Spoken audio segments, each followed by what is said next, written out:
All right, joining us here in the Media Center at Sonoma Raceway is your funny car winner at the Denso NHRA Sonoma Nationals, Bob Tasca, who went 4.088 at 277 miles an hour in the final round to defeat Ron Capps and pick up his third win of the season, 18th in his career, also his second win at Sonoma in the past 3 years. Bob, just a great kind of cap off to an awesome weekend. You know, you go huge speeds, qualify number one, to get the win and kind of keep this team moving forward with great momentum, now second in points all by yourself. How good does this win feel for you?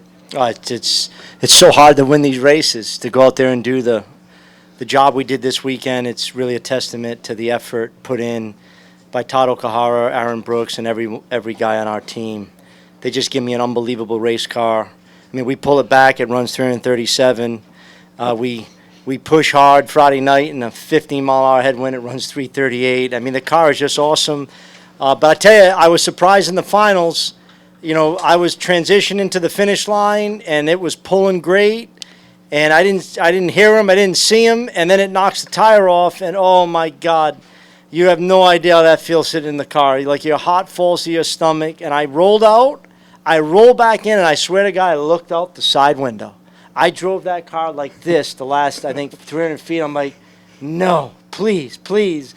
And I figured that he was probably in trouble as well. But when I pedaled it, I was able to get it to recover pretty quick, and that's why was able to run 408 and hold him off. But man, it's tough. It's tough out there. Absolutely. To get to the finals, Bob defeated Buddy Hall, Paul Lee, and then just a great side-by-side with Austin Prock there in the semifinals. Let's open up to questions. Keenan, we'll start with you. Yeah, congratulations. Thank you.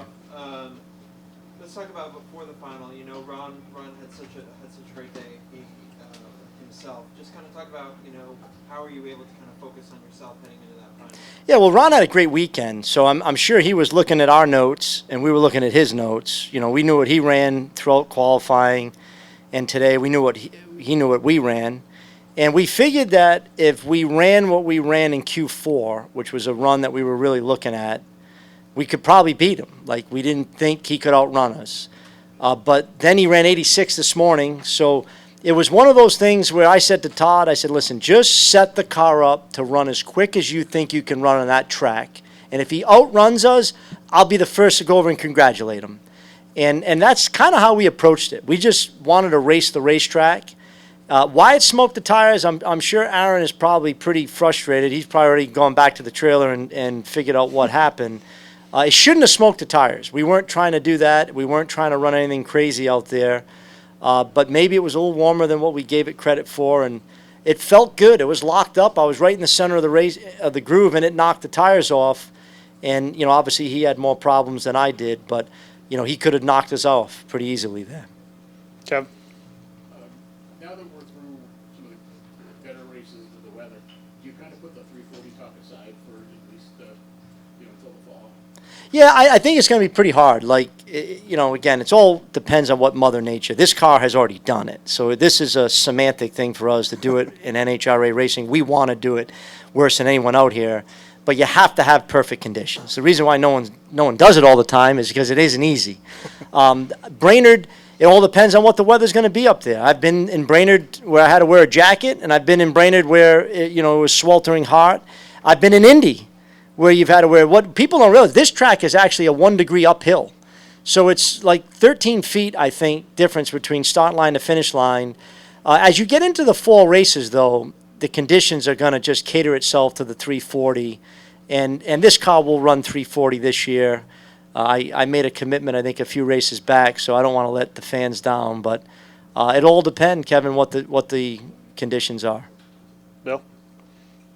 Earlier you said that you had faster stuff still in the trailer than Yeah. you have on the car. When are you going to put it on the car? Well, Aaron Brooks, you must talk to him a lot because he asked me that question today about what he wants to test in Brainerd. I said, Aaron, you actually want to test that in Brainerd after how we're running? For me, it's all about winning a championship, and I think the cars that have the best chance are the ones that have the best handle on the race car going up and down the racetrack consistently. I have no doubt the stuff we have in the trailer is quicker and faster than what we have now. They have not convinced me it's as consistent as what we have now. And I actually talked to him this morning. I think I probably will let him test it in Brainerd on Monday, but we probably won't run it until the beginning of next year.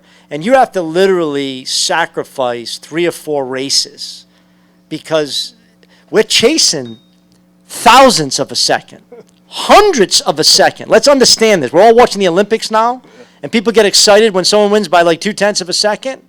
We're running 340 miles an hour, and we're chasing thousandths and hundreds. So the level of perfection is hard to even measure with a stopwatch.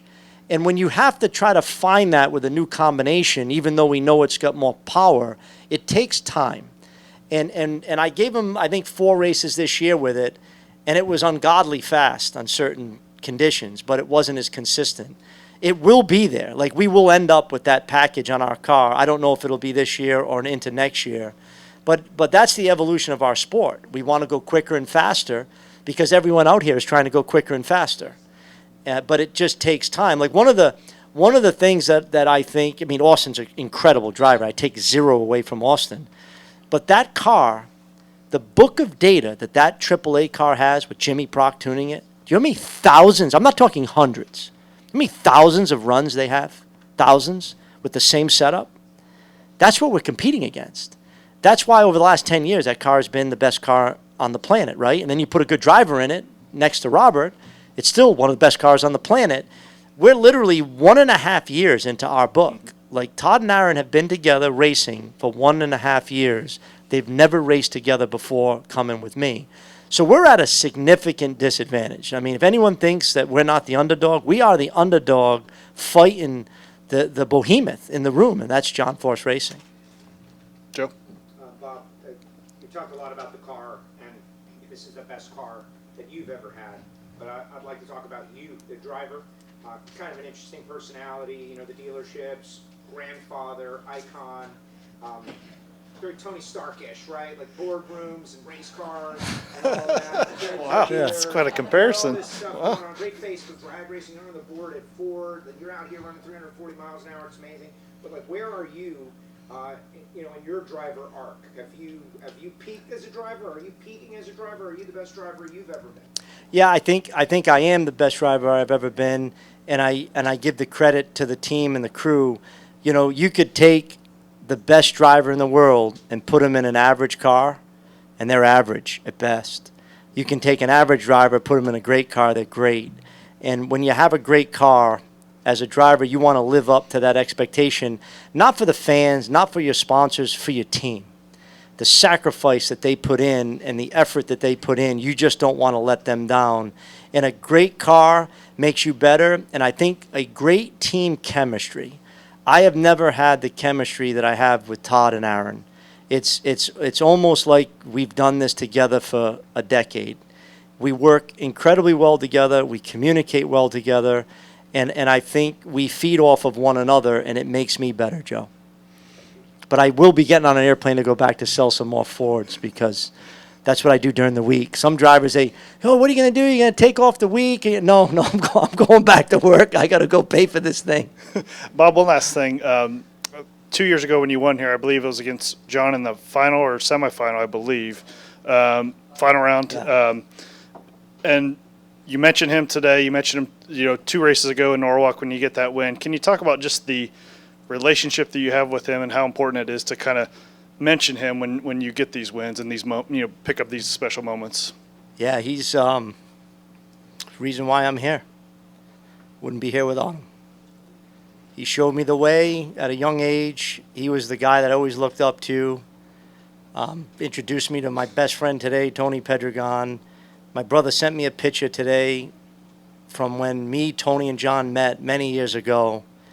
And, I miss him out here. I told him to get his butt back out here on national TV. Hopefully he was watching. He's a special guy to a lot of people, and I think all of us owe him a debt of gratitude for putting the sport where it is today. And it's nice to be able to, I'm sure he was rooting for Austin, but I'm also sure that if there was anyone that was going to beat him, he was pretty happy it was me. Yeah, absolutely. Awesome. Thank Thanks a lot, Bob. Congratulations on your win. All right, let's go celebrate, boys.